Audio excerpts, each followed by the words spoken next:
Because if there's one thing we've learned from the US ad playbook over the last 2 decades, it's this. When alcohol is allowed to advertise, it doesn't whisper, it shouts.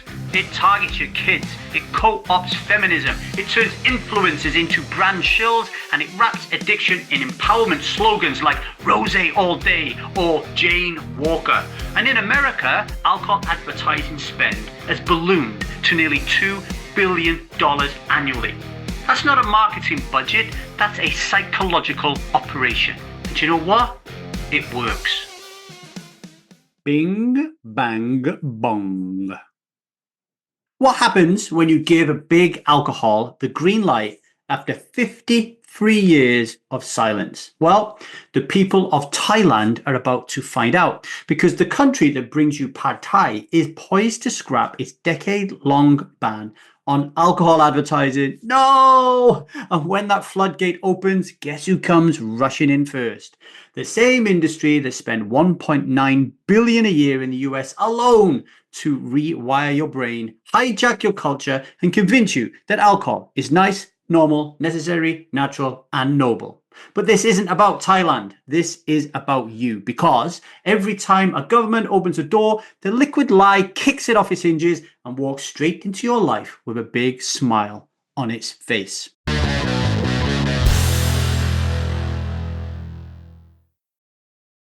Hello, welcome to the 1000 Days Sober podcast. My name is LeeDavy. I'm not an alcoholic. I refuse to be anonymous. I am someone who lives a self-led life, alcohol-free as fuck, and I spend every single waking moment of that life helping other people do the same, like right now. Ladies and gentlemen, welcome. I hope you enjoy today's episode. Thailand has had some of the strictest alcohol advertising laws in the world. Yippee! For 53 years, daytime alcohol sales were banned between 2 and 5 p.m. And you couldn't even show booze in advertising. No clinking of glasses, no sexy parties, no sunset champagne, loving, connected, dancing people on E, just plain text. And even that needed a warning. But now, all of that's going to change. No! Because lawmakers have voted to roll back the restrictions, and they say it's for tourism, for small business, and for freedom. But freedom for who? Because what this really does is it hands the mic back to big alcohol, and nobody shouts louder than they do. And here's why that matters. Alcohol advertising is the PR machine of the liquid lie. It doesn't just sell you booze, it sells you beliefs. The belief that alcohol is natural, normal, nice, necessary, and noble. It teaches you that a night out without a drink is incomplete. It is boring. That a wedding without champagne is lacking something. That you're weird, broken, or boring if you say no. And the repetition? It works like hypnosis. Over time, the lie becomes truth. Not because it is true, but because you've seen it, you've felt it, you've absorbed it, you've experienced it thousands upon thousands of times every single day. And if you don't believe me, count the number of times you hear, see, taste. What are the other 5 senses? Anything to do with alcohol today, it is everywhere. So why is it so hard not to drink? It's because you've been taught not to imagine a life without it. You've been groomed from billboards, movies, influencers, family barbecues, 2-for-1 happy hour deals to believe that alcohol is the glue that holds everything in your life together. And as I said earlier, this isn't just Thailand's problem. This, ladies and gentlemen, is global conditioning. And unless you unplug from it, it runs your life on autopilot. Because if there's one thing we've learned from the US ad playbook over the last 2 decades, it's this. When alcohol is allowed to advertise, it doesn't whisper. It shouts. It targets your kids. It co-ops feminism. It turns influencers into brand shills, and it wraps addiction in empowerment slogans like Rose all day or Jane Walker. And in America, alcohol advertising spend has ballooned to nearly $2 billion annually. That's not a marketing budget, that's a psychological operation. And you know what? It works. So if advertising doesn't just sell you booze, but actually reprograms your brain, then why are we still pretending that it's harmless? And I want you to have a little think about that while we take a little break.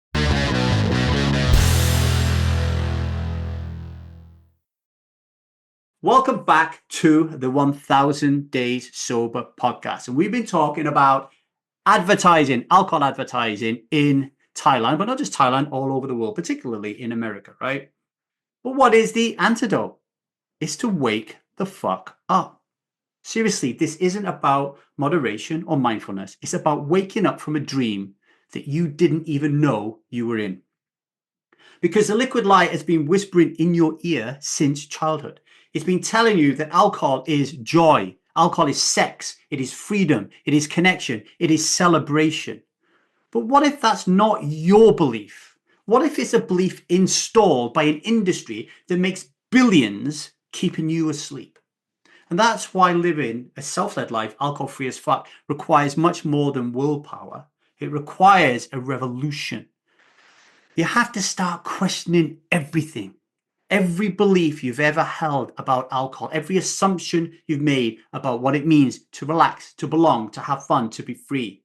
I know that it is terrifying. I know that to suddenly realize that everything you thought you knew about alcohol, all the money you've spent, all the headaches, all the hangovers, all the pain, all the suffering was for nothing because the belief that it is nice, natural, normal, necessary, and noble is bullshit. I know that is daunting. I know that is vulnerable. I know that is terrifying, right? But here's the kicker.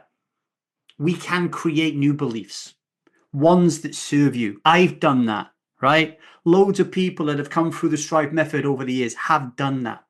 Beliefs that lift you, that fuel the kind of life that you actually want to live in the short, precious time that you actually have in this skin suit on this planet. And that's exactly why I created the Strive method, what it's built for. It isn't a recovery program. It's a framework for transformation, for becoming radically conscious, for replacing the liquid lie with truth, power, and purpose. You have to accept, as scary as it is, that you need a new tribe, a tribe that thinks differently, that challenges the narrative instead of parroting it, that lifts the veil and says, you're not crazy for wanting out of this fucking mess. You're just awake. This is not about Thailand. This is about everywhere. And this is about you because you've been programmed and it's time to wake up. It is time to be reprogrammed.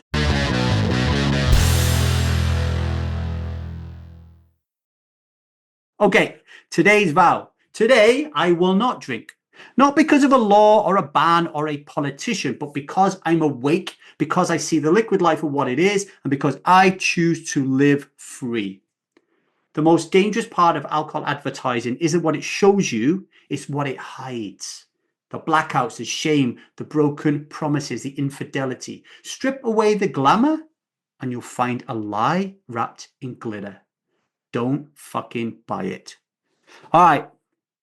That's all I have for you today, ladies and gentlemen. If this episode hit a nerve, please send it to somebody else. That's a good thing. Rate and review the show. Please leave a comment so I know you're actually listening to it. Subscribe to it so every episode, every single day lands on your desk. And give me some feedback. I want to know what I could be doing better, what I could be stopping doing because I'm getting on your nerves. Anything. All the feedback is really cool. And if you do want to do something about this, if you do want to get ahead of the alcohol advertising, 2 billion annually just in America, you want to get ahead of that? Email me at strivemethod@gmail.com. Try week 1 for free, the stuck phase of the Strive method, where we will help you to broaden your horizons around the liquid lie and alcohol reliance. Until tomorrow, strivers, strive on and much love.